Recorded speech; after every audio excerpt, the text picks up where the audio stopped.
तो hello guys, अगर आप लक्ष्मी ऑर्गेनिक इंडस्ट्री के शेयर होल्डर हैं तो यह वीडियो आपके लिए काफ़ी इन्फॉर्मेटिव हो सकता है, क्योंकि यहाँ पर हम लक्ष्मी ऑर्गेनिक इंडस्ट्री के बारे में कुछ इंपॉर्टेंट पैरामीटर के बारे में बात करने वाले हैं। आज के दिन इस शेयर में हमें बहुत ज़्यादा गिरावट देखने को मिली है, मतलब कि यहाँ पर लगभग 1% के आसपास यहाँ पर गिरावट देखने को मिली है। तो यहाँ पर ये गिरावट बहुत ज़्यादा इसलिए है क्योंकि रेगुलरली यह जो शेयर है वो गिरता ही जा रहा है। यहाँ पर 312 से यहाँ पर बहुत ज़्यादा गिरा था 278, और इसके बाद से यहाँ पर डाउन मूवमेंट चल रहा है। अगर लास्ट 1 मंथ का देखें तो यहाँ पर यह हम कह सकते हैं कि यह शेयर अभी कंसोलिडेशन में चल रहा है। 10-12 रुपए की पेस में यह कंसोलिडेट कर रहा है।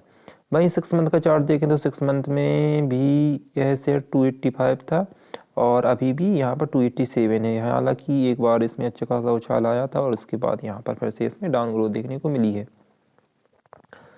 तो अगर आप इस कंपनी के शेयर होल्डर हैं तो ये आपको अभी इसके क्वार्टर रिजल्ट आने वाला है उसका वेट करना होगा, क्योंकि उसी के बाद हम कोई भी डिसीजन पर पहुंच सकते हैं। अगर हम लास्ट इसका सेल्स देखें तो सेल्स में बहुत ज़्यादा गिरावट देखने को मिली है, और गिरावट थी इसका क्योंकि जो इसकी कुछ प्लांट थे वो बंद थे, और लास्ट 2 क्वार्टर में रेगुलरली हमें गिरावट देखने को मिली है। यही कारण है कि इस कंपनी का शेयर प्राइस काफ़ी नीचे आ गया है।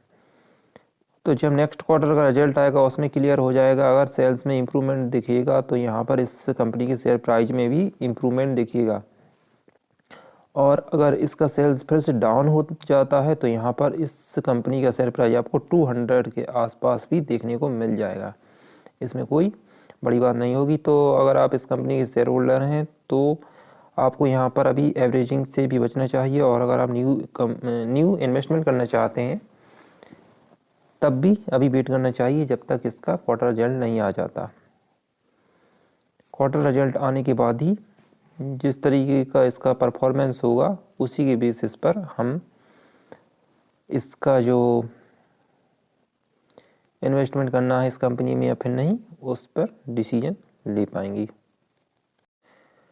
अगर हम लास्ट क्वार्टर का रिजल्ट देखें तो यहाँ पर सितंबर 2022 में 652 करोड़ सेल्स थी, वहीं जून 2022 में 756 करोड़ और मार्च 2022 में 879 करोड़। तो यहाँ पर देखिए रेगुलरली जो इसकी सेल्स है वो डाउन हो गई है, और डाउन अगर किसी कंपनी की सेल्स हो रही है तो यहाँ पर उसका जो नेट प्रॉफिट है वो तो डाउन हो ही जाएगा।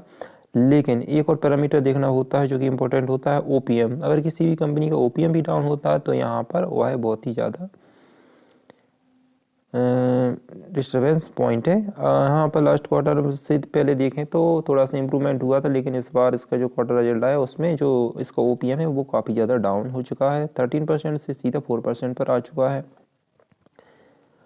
और बिफोर टैक्स प्रॉफिट इसका 86 करोड़ था जो कि अब घटकर सीधा 10 करोड़ पर आ गया है, और इसी कारण नेट प्रॉफिट भी काफ़ी ज़्यादा घट चुका है 64 करोड़ से सीधे 8 करोड़ पर। तो यहाँ पर बहुत ज़्यादा बड़ी गिरावट देखने को मिली है इस कंपनी की शेयर प्राइस में, और साथ ही साथ इसके जो प्रमोटर हैं उन्होंने भी कंपनी छोड़ी है।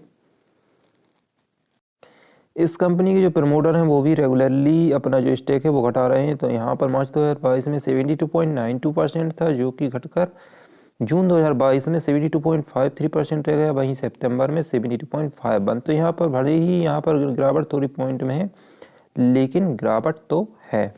और वहीं एफआईएस और डीआईएस की बात करें तो एफआईएस ने यहाँ पर बहुत ज़्यादा जो अपना स्टेक है वो कम कर दिया है। अगर परसेंटेज वाइज देखें तो 0.60 से 0.45, और वहीं अगर डीआईएस का देखें तो 3.22 से 1.62। तो यहाँ पर डीआईएस की बहुत ज़्यादा यहाँ पर गिरावट देखने को मिली है। तो इसी वजह से इस कंपनी का जो शेयर प्राइस है वो काफ़ी ज़्यादा डाउन हो चुका है, क्योंकि यहाँ पर हमें सभी पॉइंट इस कंपनी के नेगेटिव देखने को मिल रहा है, फिर चाहे वो प्रमोटर हो, एफआईएस हो, डीआईएस हो, सेल्स हो, या फिर नेट प्रॉफिट हो, या फिर ओपीएम हो। जब सभी जहाँ यहाँ पर हमें डाउन ग्रोथ देखने को मिल रही है तो यही वजह है कि इस कंपनी का जो शेयर प्राइस है वो काफ़ी ज़्यादा डाउन हो चुका है। और अगर इस कंपनी का अगर नेक्स्ट क्वार्टर रिजल्ट भी बैड आया तो यहाँ पर इस कंपनी का शेयर प्राइस आपको 200 देखने को भी मिल जाएगा। यहाँ पर मैं आपको ही पहले इसके बारे में बता चुका हूँ।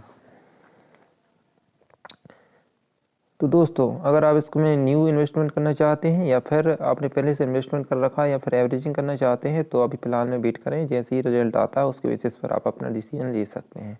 तो चलिए एक ऐसी कंपनी के बारे में जान लेते हैं जो कि अच्छा खासा स्प्रेड प्रोवाइड करा रही है। अगर आप स्प्लिट वाली कंपनी को देख रहे हैं तो यहाँ पर डीप डायमंड इंडिया लिमिटेड एक अच्छी कंपनी है जो कि 1:10 का स्प्लिट दे रही है। अच्छी मतलब कि मैं इसलिए अच्छी बोल रहा हूँ क्योंकि यहाँ पर जो स्प्लिट है इसका काफ़ी ज़्यादा रेशो है। तो यहाँ पर अगर आपके पास 1 शेयर होगा तो 10 हो जाएगा, लेकिन इसका जो फंडामेंटल है उसको एनालिसिस करना चाहिए।